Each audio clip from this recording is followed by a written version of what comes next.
भागवत कथा को हमारे संतों ने माना है, जन्मांतरे भवेत पुण्यम तदा भागवतम लभेत।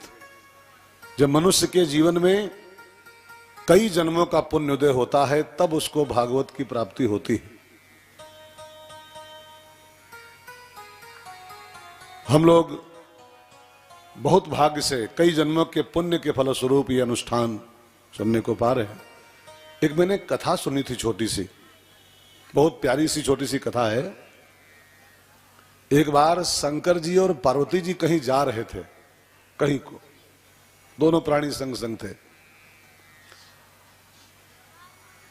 एक स्थान पर पहुंचे तो शंकर जी एकदम रुके और उस जगह पर जहां पहुंचे थे कस के लौटना शुरू किया। खूब प्रणाम करें जगह को, खूब लौटे, वहां की मिट्टी मस्तक भी लगाएं।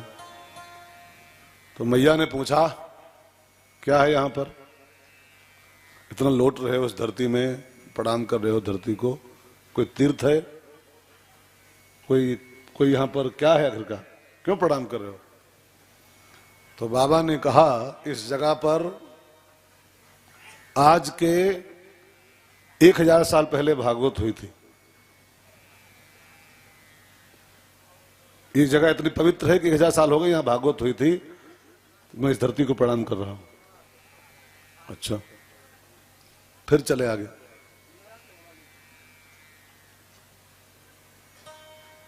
आगे चले तो कुछ दूरी पर फिर जाके देखा तो एक जगह पर बाबा फिर लौटना शुरू किए, फिर प्रणाम करना शुरू किए। मैया ने पूछा, यहां क्या भागवत हुई थी क्या, यहां भी कथा हुई थी क्या कुछ दिन पहले? कहा नहीं, इस जगह पर 1000 साल के बाद भागवत होने वाली है, होगी, इसको प्रणाम कर रहा हूं। तो मैया ने मन ही मन इस बात का अनुमान लगाया कि कितनी पुनीत कथा है। 1000 साल पहले जहां हुई थी वहां महादेव साष्टांग कर रहे हैं, जहां 1000 साल बाद होने वाली है वहां महादेव साष्टांग कर रहे हैं। कितनी महिमावंत कथा है ये। जहां पर कथा होती है सारे तीर्थ, सब नदियां, सब देवता वहां के इसको सुनते हैं। कितनी दिव्य आत्मा, खाली इस पंडाल में खाली आप ही नहीं बैठे हो, खाली आप ही नहीं सुन रहे हो, कितनी चेतन आत्माएं, कितनी दिव्य आत्माएं, ऋषि मुनि सब यहां अदृश्य रूप में बैठ करके भागवत का श्रवण कर रहे हैं। इसलिए व्यास गद्दी वाले को, मैंने यहां बैठे आदमी को इस बात का ख्याल रखना चाहिए बोलते समय कि ऐसी कोई बकवास न करे कि उन दिव्य आत्माओं को कष्ट पहुंचे। खाली पब्लिक यहां नहीं है, यहां पता नहीं कौन कौन बैठता है। हनुमान जी तो होते ही होते हैं, होते ही होते हैं। गोविंद साहब यहां बैठे ही बैठे हैं, इस समय वहां नहीं है, इस समय यहीं पर है, कहीं पर हो। व्यास गद्दी वालों को यहां से कोई बकवास नहीं करनी चाहिए। कथा जहां होती वहां सारे तीर्थ होते हैं, कथा जहां होती वहां सब नदियां होती हैं, कथा जहां होती वहां सब ऋषि मुनि होते हैं। तो ऐसी पावन भागवती कथा में आप सबका आज कथा के 7वें दिवस में प्रवेश करते हुए सबका स्वागत। और मैं आज एक बात कह के प्रवेश करना चाहता हूं, बहुत प्यारी बात मेरे मन में चल रही जो है। एक संत बोल रहे थे कि कथा के श्रोताओं की मिनिमम क्वालिफिकेशन क्या होनी चाहिए। मैंने कथा का जो श्रोता हो, भागवत सुनने जो आए, उसकी कम से कम क्वालिफिकेशन कितनी होनी चाहिए, तब वो कथा सुनने का अधिकारी। और कथा के वक्ता की भी एक लिखी है क्वालिफिकेशन, कितनी होनी चाहिए, कम से कम कितनी होनी चाहिए। आप जान लो और देख लो अपने को, आप में वो क्वालिफिकेशन है कि नहीं। अगर है तो आपको यहां फल मिलेगा, और नहीं है तो फिर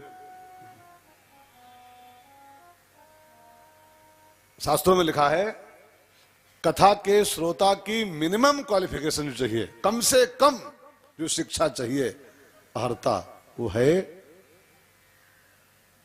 कितनी? अच्छा 8, 10, इंटर, बीए नहीं। कथा के श्रोता की जो कम से कम क्वालिफिकेशन चाहिए वो है श्रद्धा। श्रद्धा। आप अक्षर एक न पढ़े हो, लेकिन आप श्रद्धावान अगर हो तो आप कथा सुनने के अधिकारी हो। ये कथा सुनने की मिनिमम शिक्षा दीक्षा है। जो श्रद्धावान नहीं है वो एमएससी किए हो, बीटेक किए हो, एमटेक किए हो, पीएचडी किए हो, इस पंडाल के लायक नहीं है। वो चाहे जहां के लायक हो, यहां के लायक नहीं। यहां तो श्रद्धावान की जरूरत है। गीता में बिल्कुल साफ साफ लिखा है, श्रद्धावान लभते ज्ञानम।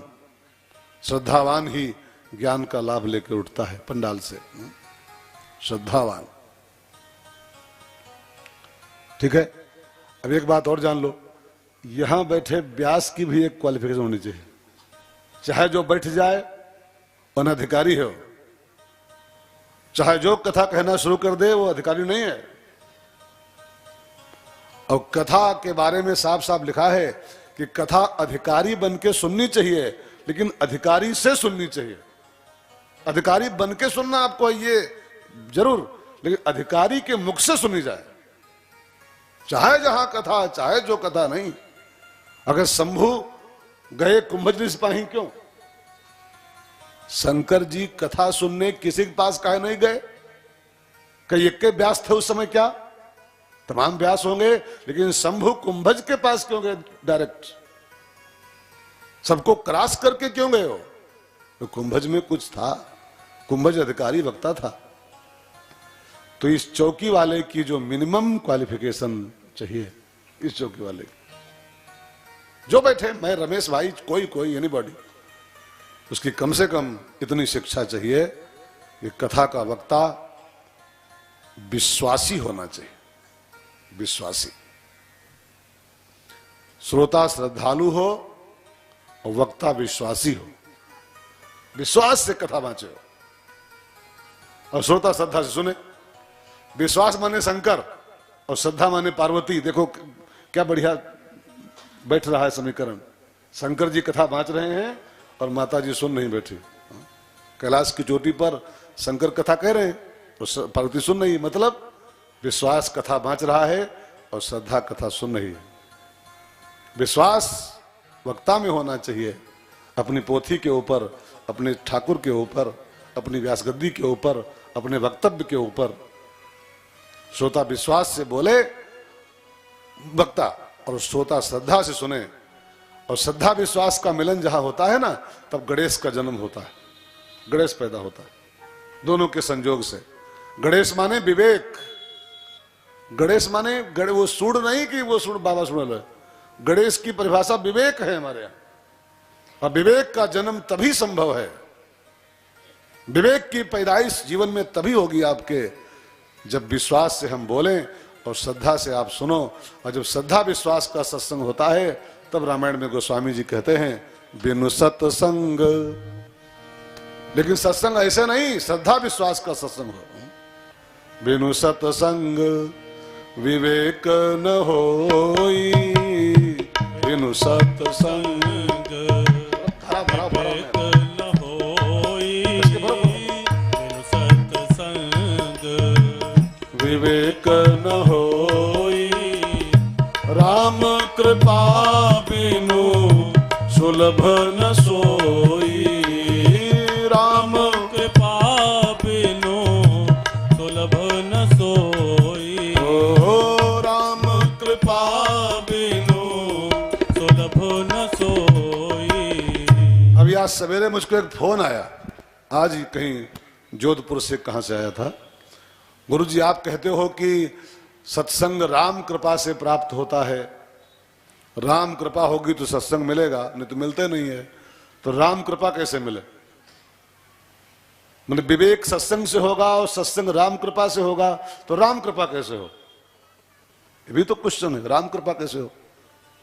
तो मैंने उसको उत्तर दिया था कि बेटा राम कृपा पाने की एकमात्र उपाय है उसका। राम कृपा खाली एक तरीके से करते हैं बस। रामायण में लिखा है, साफ साफ पढ़िए। राम कृपा कैसे करते मालूम? मन क्रम बचन,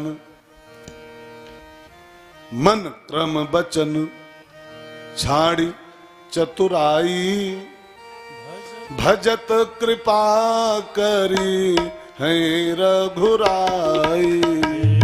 मन क्रम बचन छाड़ चतुराई। मन क्रम बचन छाड़ चतुराई। भजत कृपा करी है रघुराई। चतुराई छोड़ के भगवान का भजन करो तो भजत कृपा करी है रघुराई, और राम कृपा कर दें तो फिर सत्संग मिलेगा, और सत्संग मिलेगा तो विवेक की प्राप्ति होगी। ये पूरा समीकरण बनता है। ठीक है, तो विश्वास से वक्ता बोले और श्रद्धा से श्रोता सुने, तब गणेश का विवेक का जन्म होता है। खोपड़ी तुम लगा दो। श्रोता श्रद्धा से सुने और वक्ता विश्वास से बोले तो कथा का फल प्राप्त होता है।